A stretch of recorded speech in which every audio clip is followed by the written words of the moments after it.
Yeah, what's going on, everybody?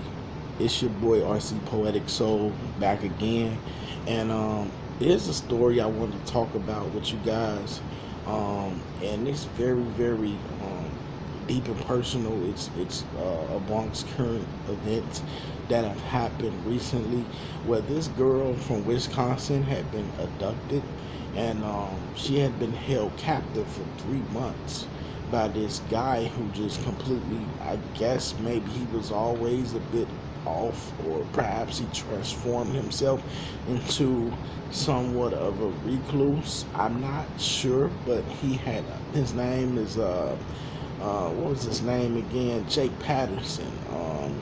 The guy looks, really spaced out, but he had abducted this girl, 13-year old. I believe she was, yeah, 13 years old. Maybe she was 12 at the time.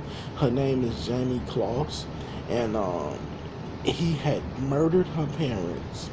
Um, with a shotgun, double barrel shotgun, and they said that they thought it was a random killing. And this is a deep story, guys. I would suggest you read up on it. My phone's not gonna show exactly what you need to see. It's gonna be crisscross, but yeah, look it up. I'm reading from the Washington Post, but the thing is with this girl, too, she survived. Her parents were murdered, so imagine that. But also, just her will and her intestinal fortitude to survive, to fight her way out of a situation that many would deem themselves never to come back from. I think this world is sometimes it's purely evil.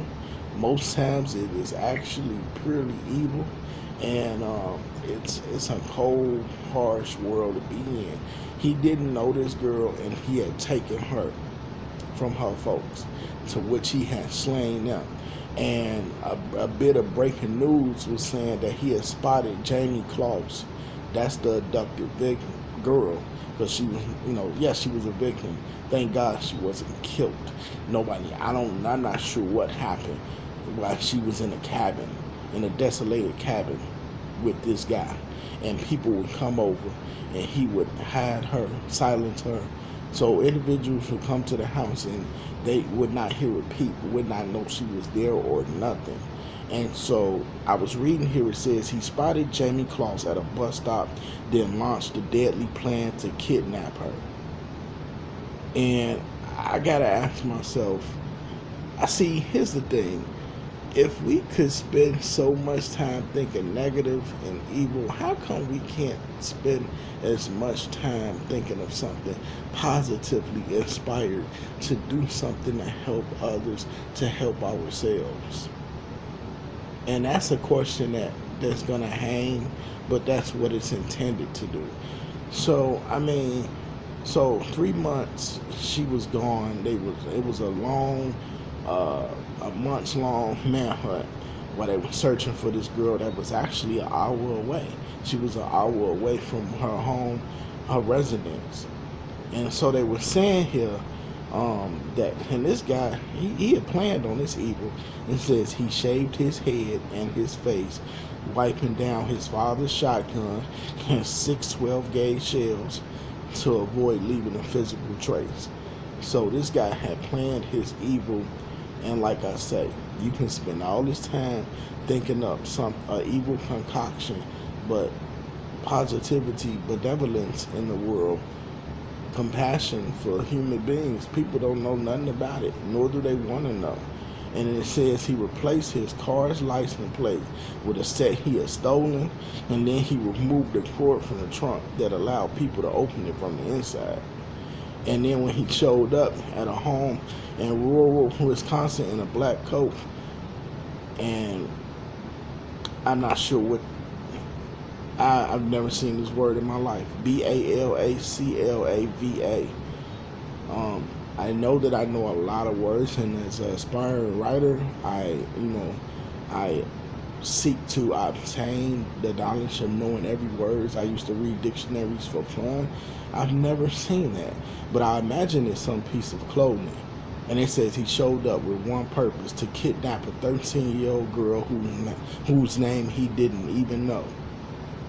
So they saying it's all because basically it was a random thing where he saw the girl at a bus stop, and a criminal complaint was released that said so. And you know, it's like this dude also goes to court. He's just visibly unmoved as the charges were put against him. And you know, I don't know exactly what people think. I don't even know sometimes if it's not always drugs. Sometimes people just, you know, I like to say that people are hurting so bad that they just cannot get out their own way. And honestly, I don't know if it'll ever stop. The craziness, the insanity, the murdering, the killing, you know. But I'm just glad this girl was saved and spared by God. I'm sad that her parents are gone, but I'm blessed to see that she survived her ordeal, because many kids do not survive. Many teens, many adults do not survive. And when he went to their house with evil intentions, he was already gone. And so, you know, there's no saving people like him. But, you know, this story, when I read it, I was shaken, I was moved, and I still am. And I pray every day that we just find the peace that we need to move on and make it in this crazy world that we live in. You know, I've been following the story for a little bit. When I didn't catch it when it broke. I think I caught it a day later. But it's a tragic story with a great ending in terms of the girl surviving. So I just wanted to share that with you guys. I appreciate you watching the video. And this is RC Poetic Soul signing out. Peace.